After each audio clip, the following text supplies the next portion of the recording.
it's a real pleasure, and we are proud, Stand With Us is proud, to be associated with this event and with the Avi Schaefer Fund. I know that we all draw inspiration from the life of Avi and from the legacy that he left, and the family are making sure that he impacts so many people via this event, via the Avi Fellowship, and via so many other things to come.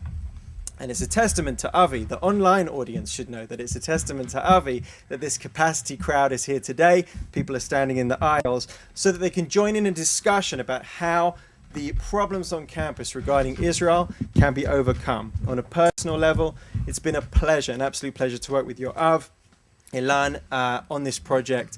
And we're thrilled to be involved with this and proud to be involved with this. And we thank the family for making this happen. So let's get down to business. There's a clear link between the mission of the Avi Schaefer Fund and that of Stand With Us, who I represent.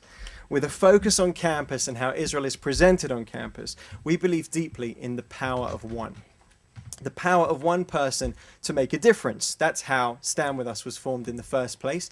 In the living room of our CEO, Roz Rothstein, a group of activists got together and they were concerned by the drip, drip, drip of misinformation about Israel that suddenly kind of becomes a reality. They were concerned about the poisonous atmosphere that was being created on campus when only one side was being heard. And in order to counter that, people needed to make a stand. They needed to make a difference, and hence Stand With Us. As the challenge has grown and the voice of those who are anti-Israel have grown in their activities, we've grown because we know that we need to be present and vocal and reach out to people who are affected by this. A lie told 1,000,000 times is still a lie. And when you let lies build up in a vacuum, they have tremendous strength. So silence is not an option.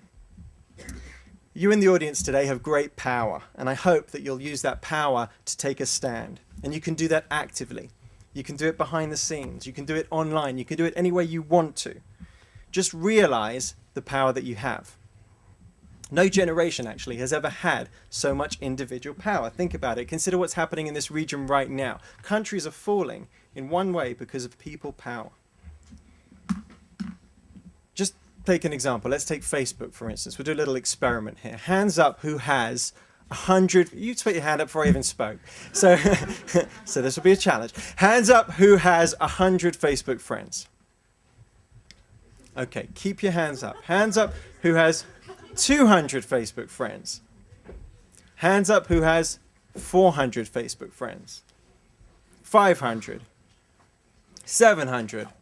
I'll play. 800. 1,000. 1,200. 1,400. I like that some of you are checking your phone so you can be accurate. 1,400. We still playing? 1,500. Well, sir, it's the three of us here. Okay, fine. Bring it on. 1,440. 1,441. I'm out. Okay. 1,500. Okay. Very good. A round of applause for these very popular gentlemen. Now, what's the point? The point is you have incredible power and you can access it absolutely instantly. A great rabbi once said, with great power comes great responsibility. Okay, so it's from Spider-Man, but still.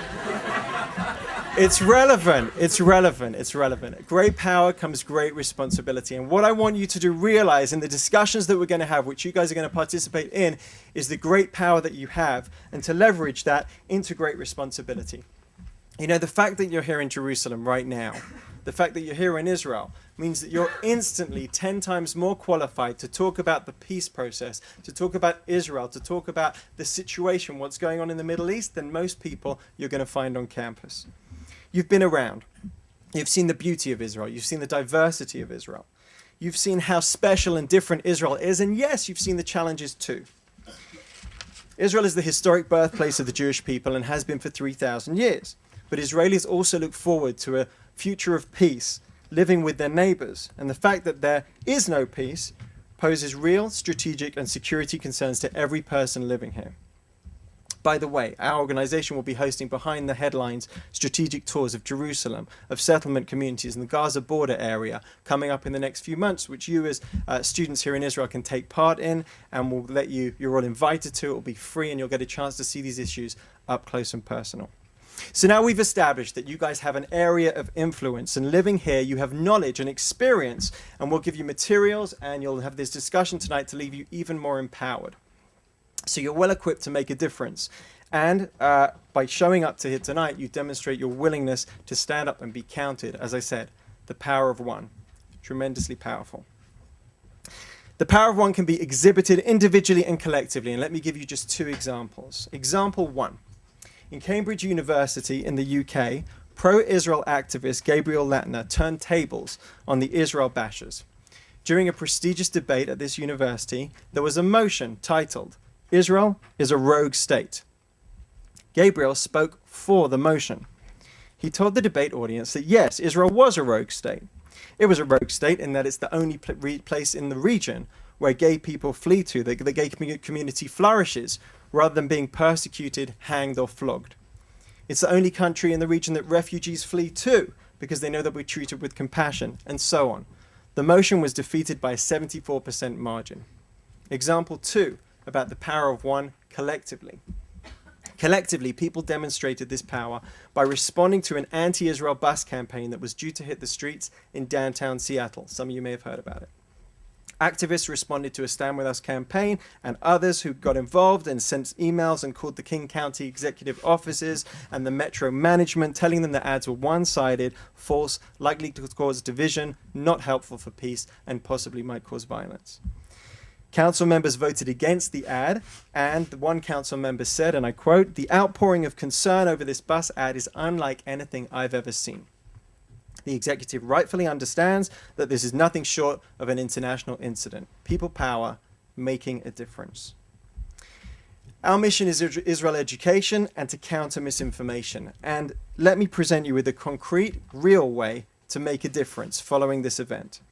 Whereas anti-Israel activists have declared March the 30th to be an international day of action where they plan to boycott Israeli goods, we at Stand With Us have designated it a big day, B-I-G, buy Israeli goods.